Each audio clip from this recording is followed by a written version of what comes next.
Welcome to my Week 17 session review of my Waterdeep Dragon Heist campaign. With one hand without a stone, and the other hand with the key, the PCs had no clue really what to do. The second hand 6 didn't know what to do, really. And the players are kind of funny, right? So, they figure things out in an instant and then overthink things and overthink about so much. And others they don't stop and ask a simple question of the DM. They don't even ask to inspect the key. They would have found the name on it and the name of the locksmith that made the key, but they didn't. But the players, they didn't give up, and they returned to Kawalish, the person who sent them to the crypt, and asked her if she has told anyone else about the stone. And she explained how she didn't tell anyone and how she could tell that it was a very powerful item and wanted to keep it out of the hands of a dangerous group like Xanathar's. She only told them that they should try a locksmith called a top lock, and that's actually was a name on around the head of the key. And they went to the locksmith in the market ward, and Sarva from the Order of the Gauntlet stopped them and gave them a mission to investigate some guards who are starting to wake up with missing gold, also waking up with some hangovers after drinking at the End Shift Tavern. They agreed to do this after they finish up the mission that they were doing right now. They head to the locksmith company and they meet Alaspra, the owner of the locksmith company, and the maker of the key. Vengeance persuaded her to tell them who the key belonged to. I want to talk about factions and groups and people that the players are talking to and doing quests for and why it matters.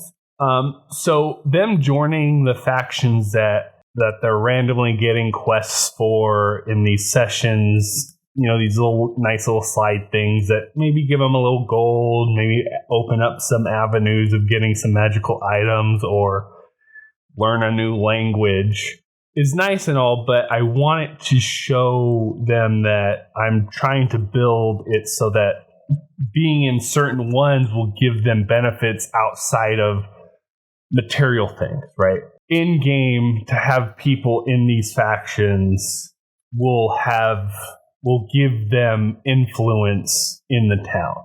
With the locksmith, right, I think it was played off in a fun way between Vengeance and me, a really fun role play thing, and it worked really well. And I hope it kind of showed them because you're part of these groups, it does give you some advantages.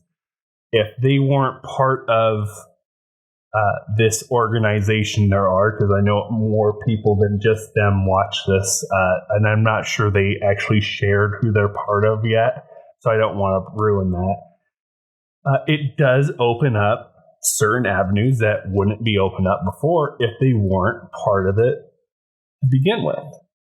Makes things easier, right? If you know people, you know people. She explains these two guys by the names of Rechin and Kreela, who are in the process of turning a windmill into, in the southern ward, into a living space, right?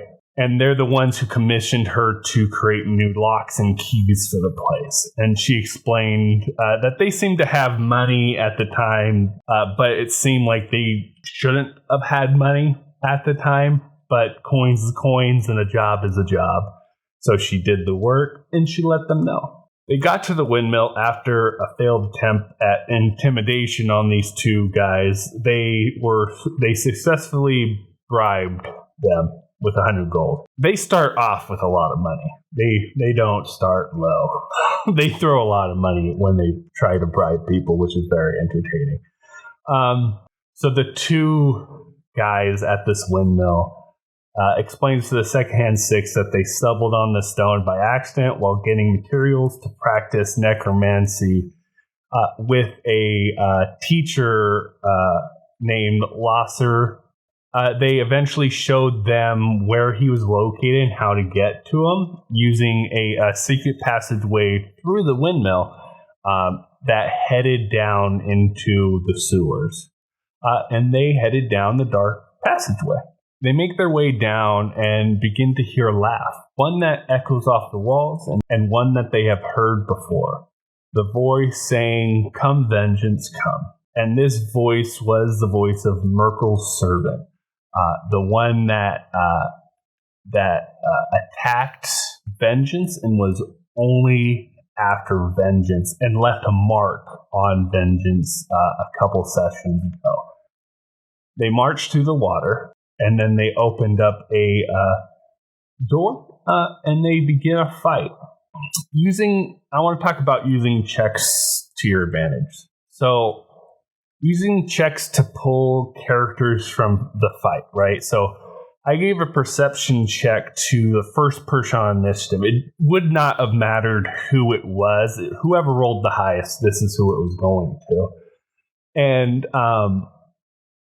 they rolled high enough to find out what they heard, and they heard something, and my goal was to start to separate the group. Instead of having the group of heroes march into this fight, I wanted to spread them out. Not to kill them, but to try to spread them thin. Make it so it's harder for them to work together. If someone uses a spell, it can affect everyone in one shot. And this plan worked. The first two players heard a noise, and they got pulled away to fight a lowly Kenku. And the rest of the group went and started fighting the bigger bads, right? And immediately a spell was used, and the two of the members did not get the max heal spell.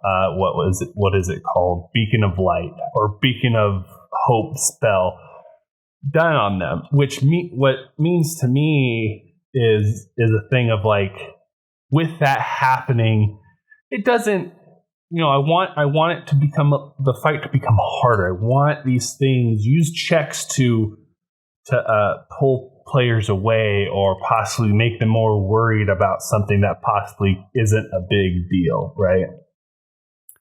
I want to make it difficult for them to maximize their combat, right? So they just don't nuke my bosses on turn one, right? The fight, though, was a good one. One player is getting focused by the servant. One gets grappled and pretty much is stuck in the back corner by himself, getting teleported back and forth the entire time.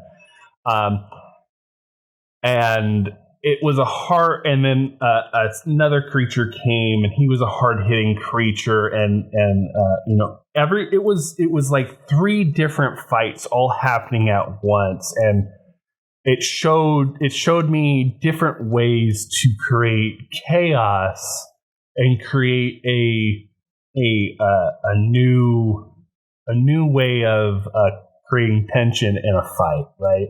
Instead of just having so many monsters or having so many powerful monsters, like spread these guys out. I want to talk about how dice are our friends, kind of like last week. So the crits for me were timely, and the saves and fails for the group were perfect as well.